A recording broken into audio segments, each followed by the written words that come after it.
Hey guys, I gotta do this fast because I don't really have a lot of space on my phone. So basically, these are my two miniatures that I tried to do a comparison between unprimed miniatures and primed miniatures, and I'm about to show you. So these are my two. I spent like 4 hours painting these, and these were painted like close to the same time as I painted my primed miniature.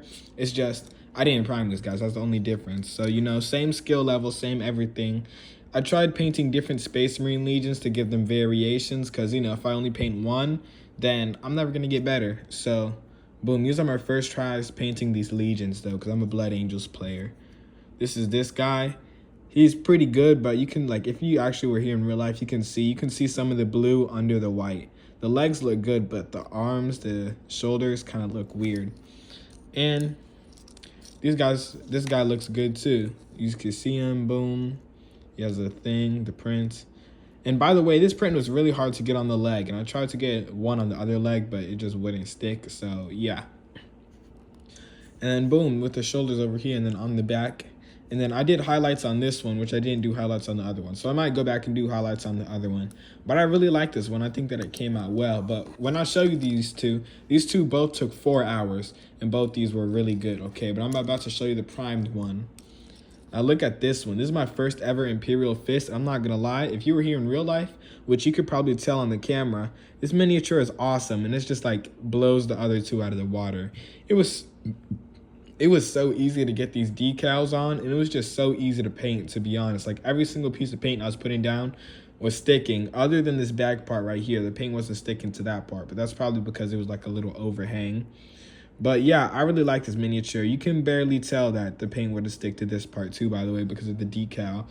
And yeah, the decal stuck easily. I got to do a bunch of textures. You can see the textures in the flamethrower to show that, the metal's been dyed from all the flame that's been throwing. And yeah, just look at this guy. Honestly, my subscribers have been telling me to, prime your minis, blah, blah, blah. And I've been like, yeah, I can't really change that much. But now that I actually primed one of my minis, and I don't have primer, so you probably won't see another primed mini until a long time. I just went to the Warhammer store and got this. Honestly, prime your minis. If I could have primer, because I'm kind of broke and a student, then I would get it, and I'd do it for every single one of my minis. But sadly, there's not enough primer in the world to go around to everybody. I wish everybody could have enough primer. But if you can, do it and get it for your miniatures. They're going to look so cool and awesome. Just look at this guy. But this is the same skill level, so I can't promise that yours look the same as these guys. But when you look on Reddit, and it's my first Space Marine, and it's boom, 4K, this and that. It's most likely because they primed it, to be honest. That's just all I'm going to say, Or maybe they didn't. Maybe they're just genuinely that insane at painting.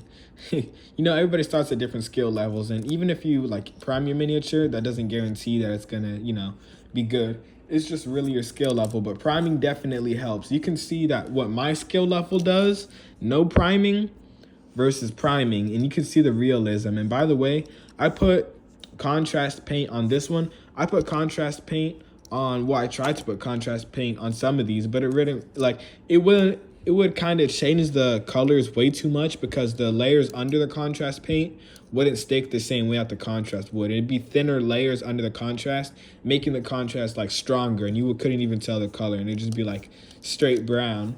But this guy, because of the primer, it helped the gold, well, not the gold, but the yellow stay on for the Imperial Fist, and that really helped how it looks. And yeah, I'll see you guys in another YouTube video. I'm gonna save it for some primer. Like and subscribe to help me get some primer, please. And everything helps. Thank you guys for liking and commenting if you do. And thank you for all the support on the last YouTube video. And I'll see you guys in the next one.